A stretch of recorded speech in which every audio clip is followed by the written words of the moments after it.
Hey guys, welcome back to the channel. Today we are talking about the brutal truth, the pros and cons of riding on Amtrak.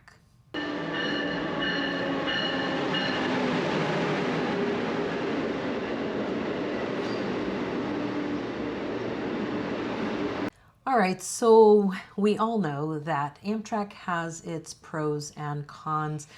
If you've seen any of our videos before, you know we share our full experience. If it's a good experience, if it's a bad experience, and we always look at things from the bright side, but we really have to get down to the nitty gritty here. So many people ask us, like, really tell us the truth here. So this is it. We're going to share with you the brutal truth here of the pros and cons of riding Amtrak. Yeah, let's start with the pros. The first pro is that you get to see a part of the country that you can't see any other way. And that's been one of the best things I've experienced on Amtrak is just the small towns, places that you would never drive through because nowadays when we drive, we go across the country, we're always on interstates and you don't really see much from the interstate other than billboards and exits that are filled with stores and things. But on the train, you're going through all the small towns of America and you're seeing the country as it really is. Most of the country is not right on the interstate, and you're seeing those things that you will never otherwise see. And so I think that's pretty amazing. Yeah, I think that's really cool. And also the fact that you can see some gorgeous views that are not on the highway. If you take a train like the California Zephyr, you're going to see the gorges of Colorado. You're not going to see that from the road driving. You're not going to see that from a plane flying over. You're only going to see it from the train. There's a lot of experiences like that on the train. And then, like you said, I love the Anytown USA riding on the train and just watching people go about their business, right?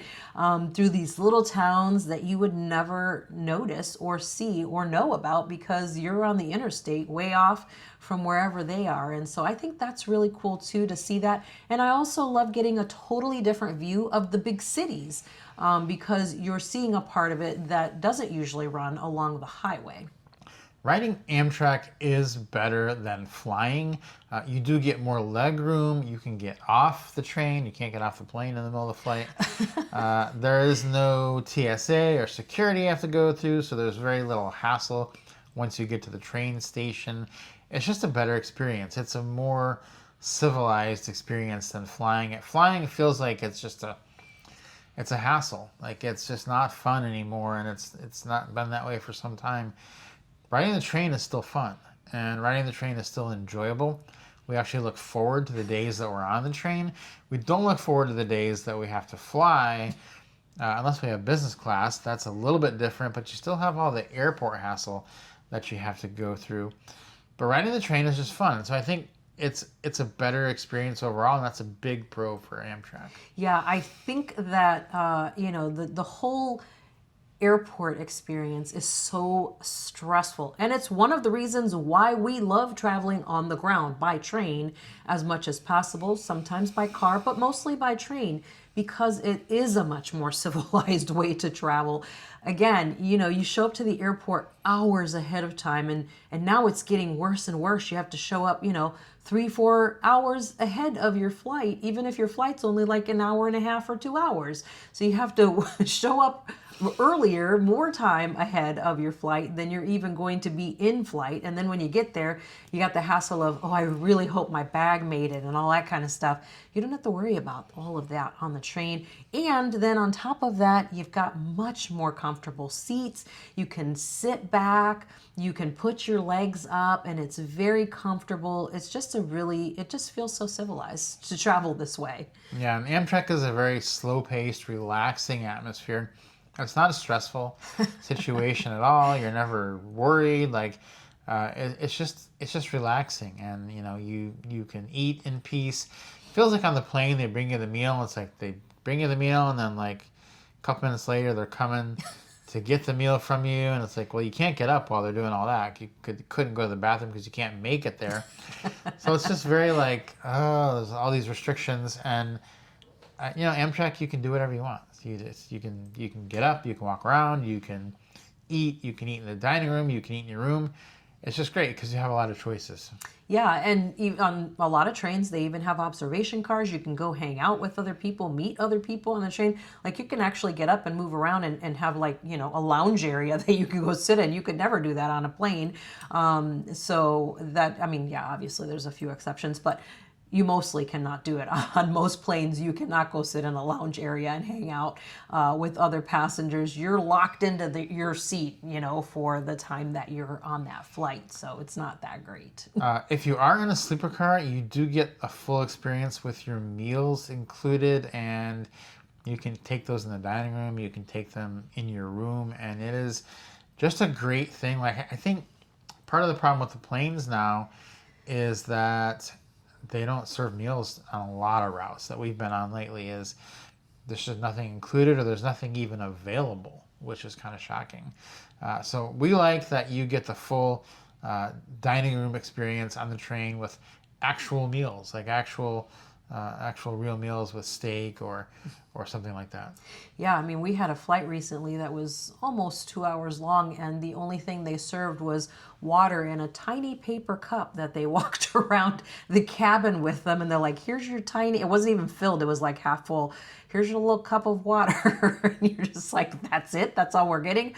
I'm glad that I planned ahead of time and brought a little snack, but and it was like during lunchtime or close to lunchtime, and that's all they gave us was a tiny little cup of water, a paper cup of water. Yeah, I think there's a lot of unique destinations on Amtrak, a lot of places in the country that you can get to that are difficult, quite honestly, to fly to. Like, for instance, the Southwest Chief does basically the Route 66 journey, and a lot of those towns you can only get to by driving to them. You couldn't really fly. You could, but you have to rent a car and then drive 5 or 6 hours.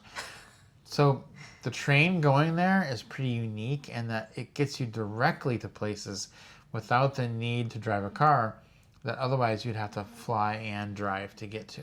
Yeah, I mean, it gets you close to quite a few of the national parks, too. You think, East Glacier National Park on the Empire Builder, you can arrange to have a van come and pick you up at the train station in the park and take you to your lodging. Like, that's just crazy. It's such a pain to fly into the park, to fly near the park and, like you said, rent a car and then drive there. It's a huge hassle to have to do that. If you're going to drive, then you might as well just drive at that point, Yeah. And the trains are more environmentally friendly than driving a car. So I think that's a big pro for a lot of people, that it is a more efficient way to travel. Yeah, way better environmentally than, cars and planes. So I think a lot of people are leaning into it. I know a lot of people, all across the U.S. are really thinking about this and are like, hey, we should be riding the trains more instead of flying from here to there. So it's actually worked out really well. A lot of cons, though, with it. The biggest one is not going to be a surprise if you've ever been on the train, because you probably had this happen to you. The first one is going to be delays. The delays are, there's nothing more to say except they're just going to happen. The delays are constant, it seems, and they seem to be pretty long. Like, it is rare that we're on a train and there's not a delay of some type. And so it's to be expected. You book your train, just figure whatever time they say, it's going to be 3-4 hours after that you're actually going to get in. If you do that, you'll be fine because you already know you're going to be late. Don't make any plans. Don't make a plan to catch a flight or get on a cruise. We see people all the time on the train where they're like, oh, we're getting on a cruise right at the end of this. I'm like, are you getting on the cruise the day after we get in or the day we get in? They're like, the day we get in. I'm like, I don't know if you're going to make it. And they're stressed the whole time because they start to see this is on, like, usually this happens on the Empire Builder because people go from Chicago and they're trying to go to Seattle to catch a cruise ship. And it's happened so many times where they're like, we're just not going to make it.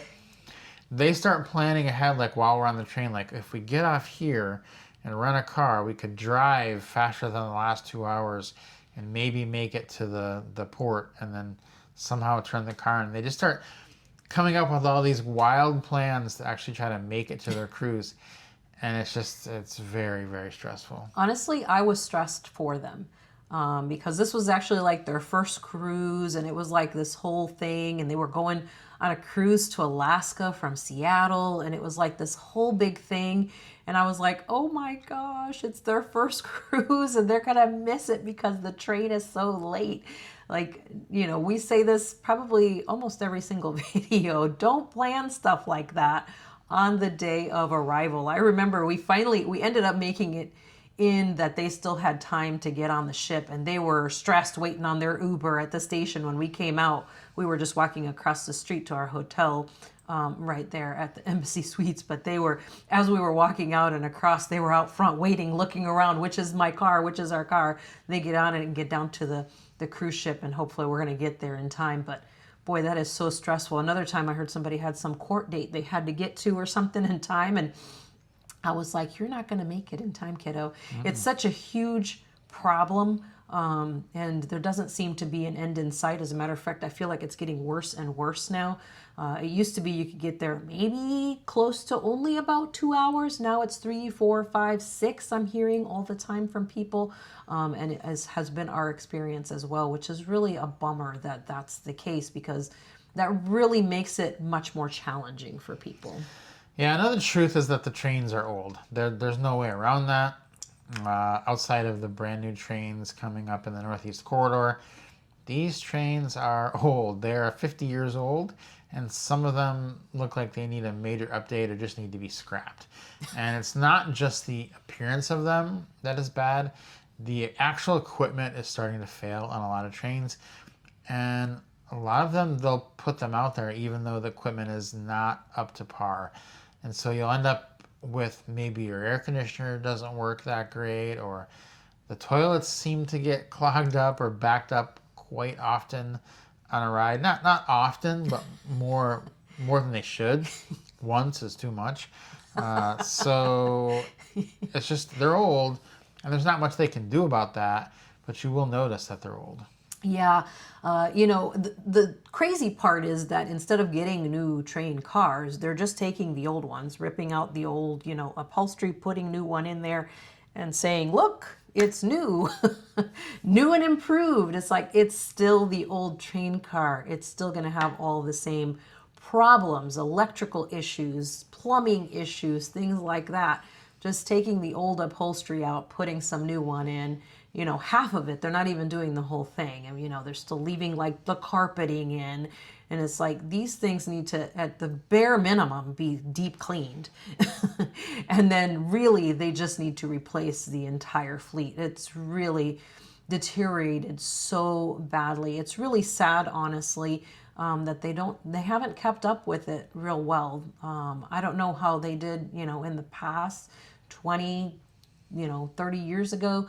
But in the last 15 years, it's been, really, it's gone down really fast, and they don't seem to really keep up with it. Like you said, they know something's wrong with it, but they still keep it in the rotation instead of taking it out of the rotation and fixing it, because so many more people are riding trains is the thing. So they need them because they have the customers, but they're not getting new cars to put people in. They're just putting them in the old ones. Yeah. Traveling in coach can be loud and not as relaxing as traveling in sleeper. And traveling in coach, the whole experience is just different than being in a sleeper car. And the problem is that the sleeper cars have gotten so expensive that a lot of times people just want to travel in coach because it's cost prohibitive. When we first started riding trains, the sleeper cars were somewhat affordable. Like, it was like, okay, pretty much the same price as flying. They've really raised the prices, and that is definitely a con. That it's much more difficult to do this in a sleeper car than it used to be. Yeah, it used to be also the prices were down lower, and you could still do either book with points, or you could use like coupons and things like that. But even with the coupons, it's still really high, because not only has the trains go up, the planes have gone up too. So you don't even have that like, oh, well, the planes are less. No, they're even more. So sometimes the only option is to go in coach, because you don't have, the funds to try to do it in the sleeper cars because they're so expensive. That pricing has gone up so much. And if you don't, know that you want to go on the trip early enough, or if you don't book early enough, it's even higher the closer you get to the date that you're leaving when you purchase your ticket. So it's just so expensive, even to ride in coach. And then when you are riding in coach, it's just not a great experience all the way around because, you're in a train car with a bunch of other people and talking and all kinds of stuff going on. It's just not as pleasant or as relaxing. This next one is a little bit harder to say because we do know a lot of Amtrak staff, and a lot of the ones we know are amazing. But even they would probably agree with the fact that there are some staff that aren't amazing, and the staff can be inconsistent. Now, if you get good staff, they're absolutely amazing. But we have noticed just in the last few years that there has been an influx of new hires that are not really up to the job of what is expected and that people have been doing. And so I will say this up front. It is a very tough job to work on an Amtrak train. Very demanding, very grueling. And maybe that's part of the issue, is that the job there's too much asked and too much expected of one person. But it is something where staff do tend to cut a lot of corners to make the job easier on themselves and make it to be less work, which really does take away from the experience. Now, when you compare that to like a cruise ship, the staff, they're just going to be like always happy, always whatever you ask, it's a yes. Like no problem, no question, no complaint is too out of the realm. They're just going to take care of it. That's not the case on Amtrak.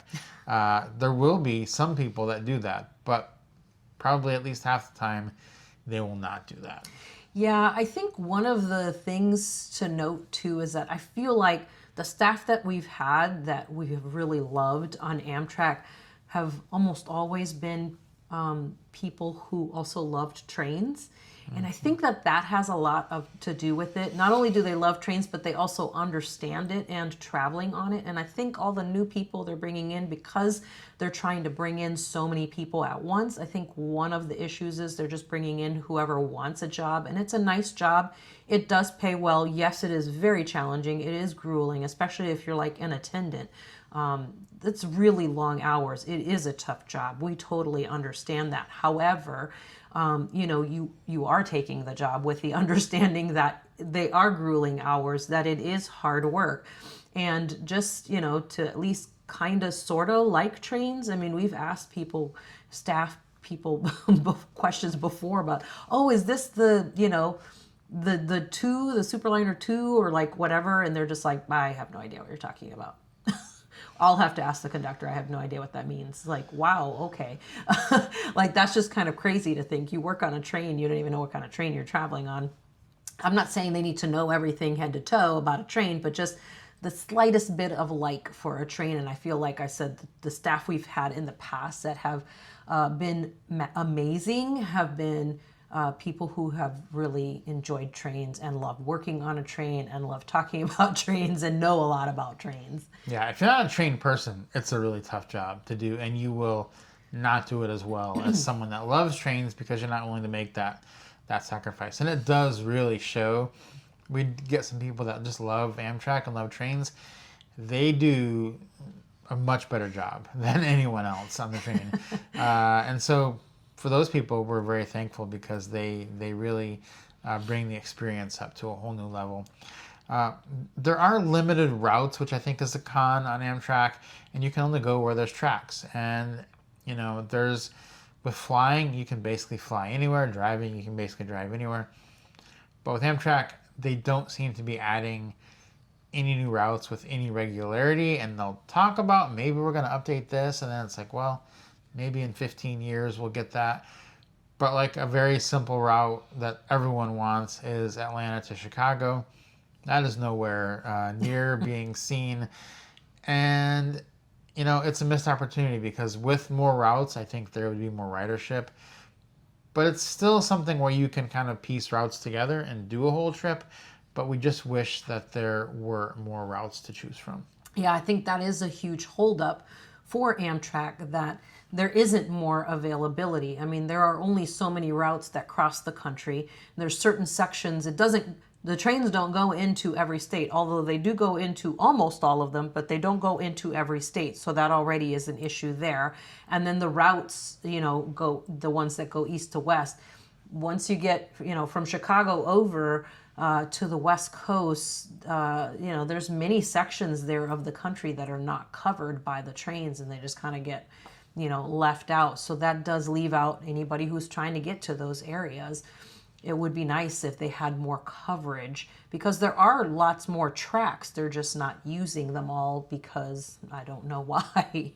Guys, this is our honest take of what we like and don't like about Amtrak. We know you have some of your own opinions, and we would love for you to share those with us in the comments. Share them with other people, see what they think as well. If you liked the video, please give us a like. If you haven't subscribed to the channel yet, please do so, and we will see you on the next video.